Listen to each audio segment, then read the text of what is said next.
Breaking news చూస్తున్న Visakha steel plant లో మరోసారి ప్రమాదం జరిగింది. కోకో ఓపెన్ బ్యాటరీ 1 లో ప్రమాదం జరిగింది. ఈ ప్రమాదంలో ఒకరు మృతి చెందారు, 4 కార్మికులకు గాయాలయ్యాయి. ఇక బ్యాటరీ 1 లో గత 2 ఏళ్లుగా ఎలక్ట్రికల్ బస్ బార్ పనిచేయలేదు. ఉపయోగంలో లేని యంత్రాన్ని తొలగించకపోవడంతో ఈ ప్రమాదం జరిగిందని తెలుస్తోంది. అక్కడ పనిచేస్తున్న కార్మికులపై ఇనుప కడ్డీ పడింది. 7 మీటర్లు ఎత్తు నుంచి పనిచేస్తున్న వారిపై పడింది.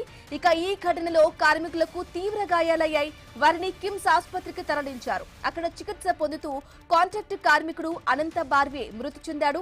ప్రస్తుతం మరో 4 కార్మికులు ఆసుపత్రిలో చికిత్స పొందుతున్నారు.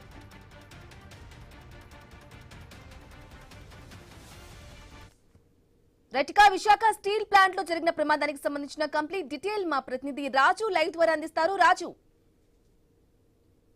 బ్రహ్మణి విశాఖపట్నం ఉక్కు కర్మాగారంలో మరోసారి ప్రమాదం చోటు చేసుకుంది. తరచుగా కూడా ఈ ప్రమాదాలకైతే విశాఖ ఉక్కు ఫ్యాక్టరీ నిలయంగా మారిందని చెప్పుకోవచ్చు. ఏదైతే వివిధ విభాగాల్లో పనిచేస్తున్నటువంటి కార్మికులైతే తరచూ ఈ ప్రమాదాలకి బారిన పడుతూ ప్రాణాలు కూడా కోల్పోతున్న పరిస్థితిని మనం చూస్తున్నాం. తాజాగా చూసుకుంటే ఈ రోజు కొద్ది గంటల మధ్య ఈ రోజు మధ్యాహ్నం అయితే కోకో ఓవెన్ లో ఉన్నటువంటి బ్యాటరీ 1 లో ప్రమాదం మరోసారి చోటు చేసుకుంది. ఇక్కడ గత 2 ఏళ్లుగా నిరుపయోగంగా ఉన్నటువంటి ఎలక్ట్రికల్ బస్ బార్ నుంచి ఒక ఇనుప కడ్డీ అయితే అకస్మాత్తుగా కింద పడిపోవడం, అంటే 7 మీటర్ల ఎత్తులో ఉన్నటువంటి ఈ బస్ బార్ నుంచి అయితే ఒక ఇనుప కడ్డీ కింద పడిపోవడం జరిగింది. అదే సమయంలో అక్కడ పనిచేస్తున్నటువంటి 5 కార్మికుల మీద ఈ బారు పడడంతో తీవ్రమైనటువంటి గాయాలు అయితే కార్మికులకు జరిగాయి.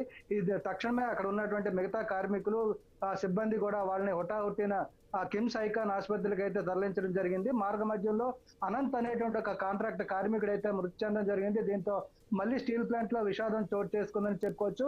మిగతా 4 కూడా ప్రస్తుతం ఆసుపత్రిలో చికిత్స పొందుతున్నారు. తరచూ కూడా ఇలాంటి సంఘటనలు చోటు చేసుకోవడంతో కార్మికులు, కార్మిక సంఘాలు కూడా తీవ్రమైనటువంటి ఆవేదన, ఆందోళన వ్యక్తం చేస్తున్నాయి. ముఖ్యంగా చూసుకుంటే సేఫ్టీ ప్రికాషన్స్ ఏవైతే నాణ్యతా ప్రమాణాలు ఉన్నాయో వాటిని పరిగణలోనికి తీసుకోకపోవడం వల్ల ఇలాంటి సంఘటనలు చోటు చేసుకుంటానన్న విమర్శలు అయితే తరచూ కూడా వినిపిస్తున్నాయి. ఇప్పుడు జరిగినటువంటి ప్రమాదం కూడా పూర్తిగా అక్కడ అధికారుల నిర్లక్ష్యం కారణంగానే జరిగినట్టుగా తెలుస్తుంది. ఎందుకంటే గత 2 ఏళ్లుగా నిరుపయోగంగా ఉన్నటువంటి ఆ బస్ బార్ ఏదైతే ఉందో దాన్ని అక్కడి నుంచి తొలగించాల్సి ఉన్నప్పటికీ కూడా అధికారుల ఆదేశాలు రాకపోవడంతో దాన్ని అక్కడే నిరుపయోగంగా వదిలేయడం జరిగింది. అది ఈ రోజు అక్కడి నుంచి మీద నుంచి పడిపోవడంతో ఈ ప్రమాదానికి కారణంగా అయినట్టుగా తెలుస్తుంది.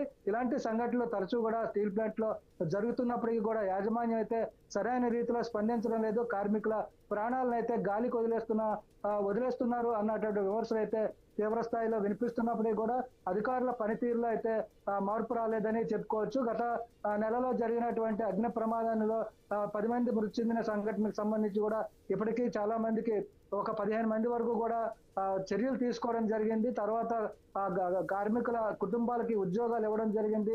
కానీ ప్రమాదాలను నివారించడానికి చర్యలు అయితే తీసుకోవడం లేదని చెప్పి కూడా కార్మిక సంఘాలు అయితే తీవ్రమైనటువంటి విమర్శలు చేస్తున్న పరిస్థితి కనిపిస్తుంది. ప్రస్తుతం జరిగినటువంటి ప్రమాదానికి సంబంధించి కూడా మిగతా 4 కార్మికులు ఆసుపత్రిలో చికిత్స పొందుతున్నారు. ప్రస్తుతం వారి పరిస్థితి మెరుగ్గా ఉందని చెప్తున్నప్పటికీ కూడా మెరుగైనటువంటి వైద్యం అందించాల్సిన పరిస్థితి కనిపిస్తుందని చెప్పుకోవచ్చు. బ్రాహ్మణి.